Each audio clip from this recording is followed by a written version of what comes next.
Hi friends, welcome to our channel. బంతిపూల తోట వేసి 60 రోజులు అవుతుంది. ఒక కటింగ్ అయితే చేసినాము. మొన్న దీపావళికి అయితే ఒక కటింగ్ చేసినాం, కానీ చేసిన నుంచి అయితే ఒకటే వర్షం పడుతుంది. ఈ వర్షం వల్ల ఫ్లవర్ అయితే మొత్తం మచ్చలు వస్తుంది. ఏందో ఎప్పుడు రైతుకే బాధలు. ఈసారన్నా మంచి పంట ఒక ఎకరం వేసినాం, మంచి ఆదాయం వస్తుందేమో అనుకున్నా, కానీ రోజు వర్షం రావడం వల్ల చూడండి ఫ్రెండ్స్, చెట్టు అయితే మొత్తం వైరస్ వచ్చి నల్లబడుతుంది. ఫ్లవర్స్ కూడా మచ్చలు వస్తున్నాయి. ఒక్కొక్కటి 3 రూపాయలు ఎకరన్నర పెట్టి దాదాపుగా ఒక 60-70 వేలు పెట్టి ఖర్చు పెట్టి బంతిపూల తోట వేస్తే ఈ వాతావరణం అయితే అస్సలు సహకరించడం లేదు. మొన్న ఒక కటింగ్ తెంపాం, దాదాపు 5-6 కటింగ్లు వచ్చే పంట ఇది.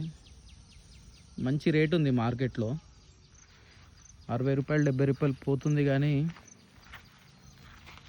ఈ పచ్చి పువ్వు తెంపితే మార్కెట్లో అస్సలు వెళ్ళదు, పడేసి రావాల్సి వస్తుంది. తెంపి మార్కెట్ కన్నా వేద్దామంటే ఫ్లవర్ పచ్చిగా ఉంది, నీళ్ళు కారుతున్నాయి. ఏం చేస్తాం ఫ్రెండ్స్, అసలు రైతు ఎన్నో అనుకొని వ్యవసాయం చేస్తాడు, పెట్టుబడి పెడతాడు, అది వచ్చిందాకా వస్తుందా రాదా అనే విషయం అస్సలే తెలియట్లేదు. ఎంత మంచి తోట, ఎంత బాగున్నాయి పూలు అయితే. 4 రోజుల నుంచి వర్షం పడుతుంది. ఇట్లా రోజు వర్షం పడితే మాత్రం ఇంకా ఫ్లవర్ అయితే ఉండదు, ఖరాబ్ అయిపోతుంది. అయినా ఎప్పుడైనా దీపావళికి వర్షాలు ఉండవు, కానీ ఇదేదో ఈసారి మనమే ఎక్కడ వేసినందుకు వర్షం పడుతుందా అన్నట్టే ఉంది. చూడండి ఫ్రెండ్స్, ఇగో అక్కడైతే దసరా తోట చూడండి ఎంత నల్లగా అయిపోయింది ఈ వర్షానికి. అది కూడా కట్ చేద్దాం అనుకున్న, మొన్నటి వరకు మంచిగానే ఉండే, ఎంత నల్లగా అయిపోయింది చూడండి.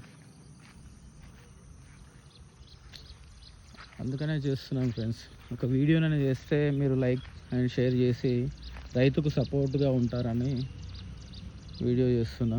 ఒక లైక్, ఒక కామెంట్, ఒక షేర్ చేయండి, హెల్ప్ చేయండి. Thank you so much.